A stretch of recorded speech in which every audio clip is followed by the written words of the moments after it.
Hello everyone, आप सभी का स्वागत है मेरे यूट्यूब चैनल पर। पिछली वीडियो में हमने डिस्कस किया था डोबनियर ट्राइड्स के बारे में, मेंडलीव के बारे में और न्यूलैंड ऑक्टेव्स के बारे में अच्छे से डिस्कस किया था। अभी हम इस वीडियो में डिस्कस करेंगे मॉडर्न पीरियोडिक टेबल के बारे में। ये आपका लास्ट टॉपिक है केमिस्ट्री में, क्लास 10th CBSE। ठीक है, तो फिर आइए टॉपिक शुरू करते हैं, द मॉडर्न पीरियोडिक टेबल। अब हेनरी मोसले ने क्या डिस्कवर की थी? ये मॉडर्न पीरियोडिक टेबल। और किसके अकॉर्डिंग डिस्कवर की थी? तो मोसले ने ये शो किया था, उनका मानना ये था कि एलिमेंट्स को हमें एटॉमिक नंबर के अकॉर्डिंग अरेंज करना चाहिए। वो ज़्यादा फंडामेंटल प्रॉपर्टी है than its the atomic masses से। यानी एटॉमिक मासेस जो है उसको उसने नहीं माना, उससे ज़्यादा मोर फंडामेंटल उसने किसको माना कि हमें एटॉमिक नंबर, यानी जिसका ज़्यादा एटॉमिक नंबर होगा उसे सबसे आगे अरेंज किया जाएगा। ठीक है, so accordingly Mendeleev periodic law was modified and atomic number was adopted as the basis of modern periodic table and modern periodic law can be stated as the follows। ठीक है, आपको एक एक NCERT की लाइन समझ में आनी चाहिए। ठीक है, तो properties of element are a periodic function of their atomic number. तो जो एलिमेंट्स की प्रॉपर्टीज़ थी उनको किस तरीके से अरेंज किया गया? एटॉमिक नंबर के अकॉर्डिंग अरेंज किया गया। Atomic number give the number of proton in the nucleus of an atom and this number increases by 1 in going from one element to the next. ठीक है, उसके बाद आता है when arrange in order of increasing atomic number Z, यानी कि जिसका ज़्यादा एटॉमिक नंबर होगा उसे सबसे पहले लगाया गया, तो सिंबल क्या दिया गया? उसको Z दिया गया। ठीक है, और ये जो इसने क्लासिफिकेशन की थी इसी को ही बोला गया मॉडर्न पीरियोडिक टेबल, क्योंकि पहले जो साइंटिस्ट आए थे उन्होंने इंक्रीजिंग एटॉमिक मासेस के अकॉर्डिंग अरेंज किया था, लेकिन इन्होंने क्या किया? मॉडर्न पीरियोडिक टेबल में एटॉमिक नंबर के अकॉर्डिंग अरेंज किया। ठीक है, उसके बाद आता है, अगले पेज पे चलेंगे। हेलो एवरीवन, अब देखो, अब इसके अंदर देखना ज़रा, ये आपकी पीरियोडिक टेबल है। मॉडर्न पीरियोडिक टेबल इस तरीके से अरेंज की गई। ये जो देख रहे हो ये क्या है? एस ब्लॉक बोलते हैं हम इसको। हाइड्रोजन और ये बेरियम वाला जो ब्लॉक है इसको बोलेंगे एस ब्लॉक। और ये जो बीच वाला आप देख रहे हो ये आपका क्या है? D block. इसे हम इनर ट्रांजिशन मेटल भी बोलते हैं। ठीक है, ट्रांजिशन मेटल भी हम इसको बोलते हैं। उसके बाद ये आपका क्या आया? पी ब्लॉक आया। इसको क्या कहेंगे? P block. बाद में ये होते हैं इनर ट्रांजिशन एलिमेंट्स। ठीक है, इसको बोला जाता है एफ ब्लॉक। ये पूरी लाइन लेंथेनाइड बोली जाती है, ये पूरी लाइन एक्टेनाइड बोली जाती है। और यहाँ से जब आप टॉप टू बॉटम जाते हो तो यानी कि पीरियड में जाते हो, और जब आप लेफ़्ट टू राइट जाओगे तो इनर ग्रुप में जाओगे। ठीक है, और बीच वाले मतलब ये वाले पी ब्लॉक के अंदर ये जो आप देख रहे हो ये क्या है? मेटलॉइड्स है। मेटलॉइड्स क्या होते हैं? जो मेटल और नॉन मेटल दोनों प्रॉपर्टी शो करते हैं उन्हें हम मेटलॉइड बोलते हैं। ठीक है, और ये बाकी सारे हो गए इनके अलावा नॉन मेटल्स। बाकी इधर वाले सारे हो गए आपके मेटल्स। ठीक है, ये पीरियोडिक टेबल की बेसिक क्या कहोगे आप? नॉलेज है जो आपको पता होनी चाहिए। ठीक है, अभी हम नेक्स्ट टॉपिक देखो। नेक्स्ट क्या है? नेक्स्ट है position of elements in the modern periodic table. अब हमने पहले जो साइंटिस्ट आए थे उनका देख लिया था कि उन्होंने किस तरीके से एलिमेंट्स को अरेंज किया था, किस तरीके से उनकी पोजीशन थी। ठीक है, अब ये देख लेते हैं कि मॉडर्न पीरियोडिक टेबल में एलिमेंट्स को किस तरीके से, यानी उनकी पोजीशन कैसे उनको अरेंज किया गया। तो मॉडर्न पीरियोडिक टेबल के अंदर 18 वर्टिकल कॉलम्स थे जिनको हम बोलते हैं ग्रुप। मेन लाइन नहीं, इसे अंडरलाइन कर लीजिएगा। ठीक है, 18 वर्टिकल कॉलम थे जिसको हमने नाम दिया ग्रुप्स के नाम से हम इसको जानते हैं। उसके बाद 7 हॉरिजॉन्टल रोज थे जिसको हम पीरियड्स के नाम से जानते हैं। ठीक है, अब आगे चलोगे तो you will find it all these elements contain the same number of valences electron. यानी कि अब आप देखोगे तो जितने भी एलिमेंट्स हैं जो जिनके सेम नंबर है, यानी कि जो भी एलिमेंट्स अब आप इस मॉडर्न पीरियोडिक टेबल में देखोगे तो वो सेम नंबर के वैलेंस इलेक्ट्रॉन शो कर रहे हैं, उनके अंदर है valence electron, same number of valence electron है, ठीक है। तो similarly you will find that the element present in any group have the same number of valence electron. जैसे एग्जांपल के तौर पे देख सकते हैं, फ्लोरीन है, क्लोरीन है, तो ये 17 ग्रुप से बिलोंग करते हैं, तो इनमें वैलेंस इलेक्ट्रॉन कितने होंगे? 7 ही होंगे। समझ रहे हो बात को? 7 ही होंगे। Do fluorine and chlorine have in the outermost shell? Question है ये। So how many electrons do fluorine chlorine have in the outermost shell? तो हम ये कह सकते हैं कि पीरियोडिक टेबल के अंदर identical outer shell electronic configuration signify करती है, और दूसरी तरफ जितने भी नंबर ऑफ शेल्स होते हैं वो बढ़ते हैं जैसे जैसे नीचे आएंगे ना, down the group. Down the group का मतलब क्या है? देखो अब जैसे जैसे आप नीचे जाओगे तो वैसे ही नंबर ऑफ़ शेल्स क्या होती है? इंक्रीज़ होती है, बढ़ती चली जाती है, क्योंकि एटॉमिक नंबर भी क्या होता है उनका? बढ़ता चला जाता है, तो शेल्स भी क्या होती है? बढ़ती चली जाती है, ठीक है।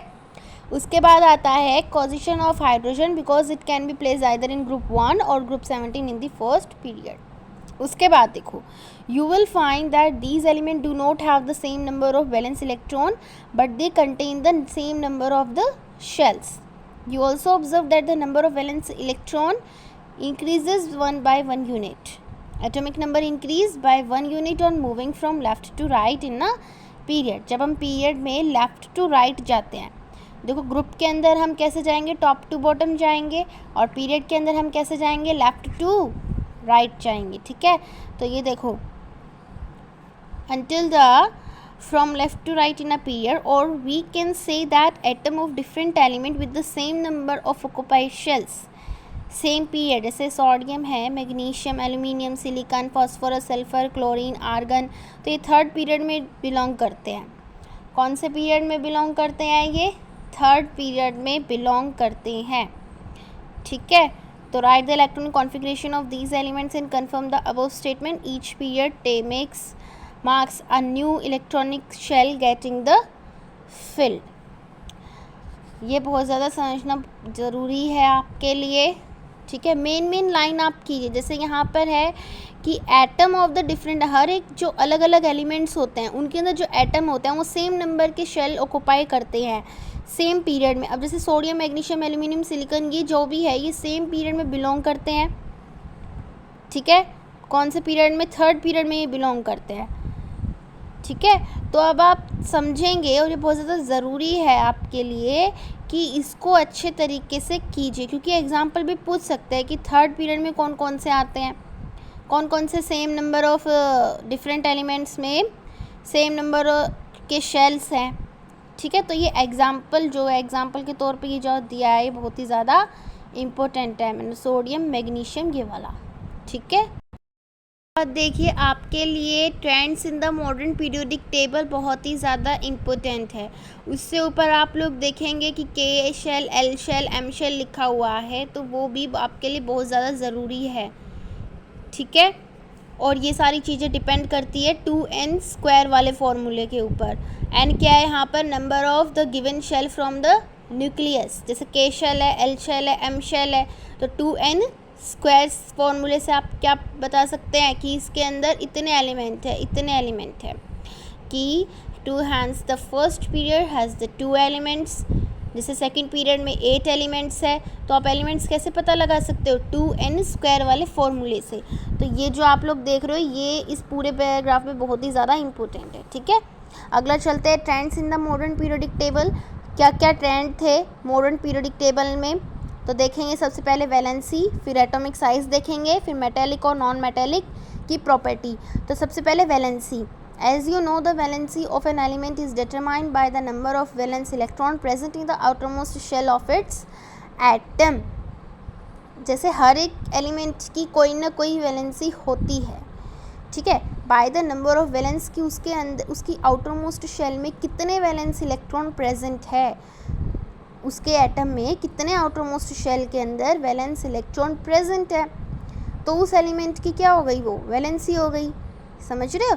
अब देखो आगे आगे दूसरा ट्रेंड क्या था? दूसरा ट्रेंड है इसका एटॉमिक साइज़ का ट्रेंड है इसका। तो the term atomic size refers to the radius of an atom.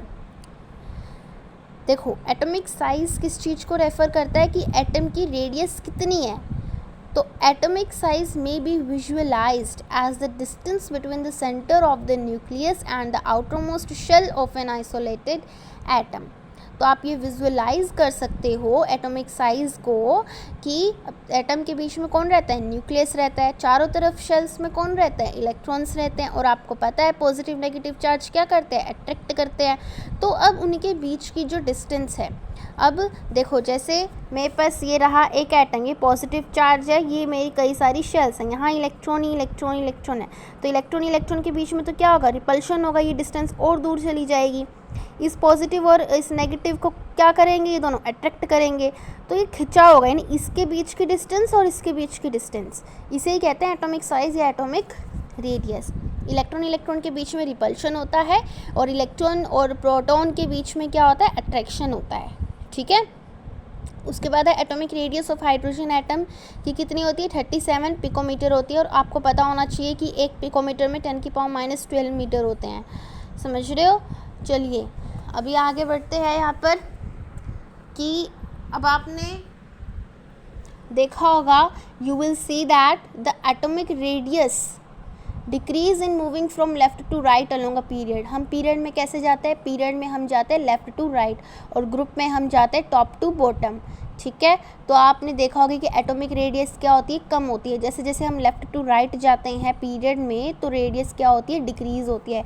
बहुत ही मेन पॉइंट है, सीबीएसई में पूछा गया क्वेश्चन है ये, सीबीएसई के अंदर पूछा गया क्वेश्चन है ये आप लोगों का। ठीक है, तो इसे ध्यान से करना। This is due to the increase in nuclear charge. ऐसा क्यों होता है, क्योंकि न्यूक्लियर चार्ज बढ़ता चला जाता है, tends to pull the electron closer to the nucleus and reduce the size of the atom. ठीक है, जो इलेक्ट्रॉन होता है वो न्यूक्लियस के पास आ जाता है।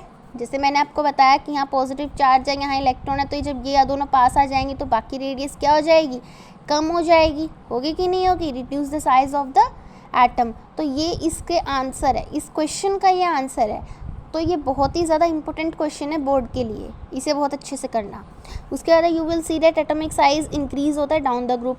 देखो लेफ़्ट टू राइट जाते तो कैसा होगा, रेडियस कम होगी। ठीक है, और अगर हम डाउन द ग्रुप जाते हैं तो टॉप टू बॉटम जाते हैं तो साइज़ क्या होगा, इंक्रीज़ होगा। क्यों होगा, क्योंकि नई नई शेल्स बने ऐड हो जाएंगी उसमें। ठीक है, this increase the distance between the outer most electrons. तो इससे क्या होगा, डिस्टेंस और भी ज़्यादा बढ़ जाएगी न्यूक्लियस और इलेक्ट्रॉन की। तो जो एटॉमिक साइज़ है वो क्या हो जाएगा, इंक्रीज़ हो जाएगा, क्योंकि न्यूक्लियर चार्ज भी क्या हो जाएगा, इंक्रीज़ हो जाएगा। ठीक है, increases in spite of the increase in nuclear charge. उसके बाद है मेटल्स। देखो मेटेलिक और नॉन मेटेलिक प्रॉपर्टी आती है, तीसरा ट्रेंड है ये उसका मोस्ले का, कि जैसे मेटल हो गया, सोडियम हो गया, मैग्नीशियम हो गया, जैसे जैसे हम लेफ़्ट टू राइट जाते हैं।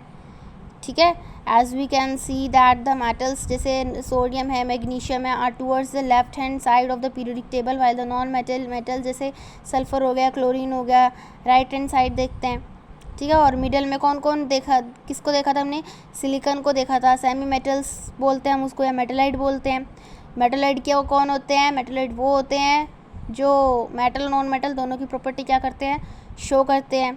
तो मॉडर्न पीरियोडिक टेबल में जिगजैग लाइन सेपरेट की गई है मेटल्स और नॉन मेटल में से।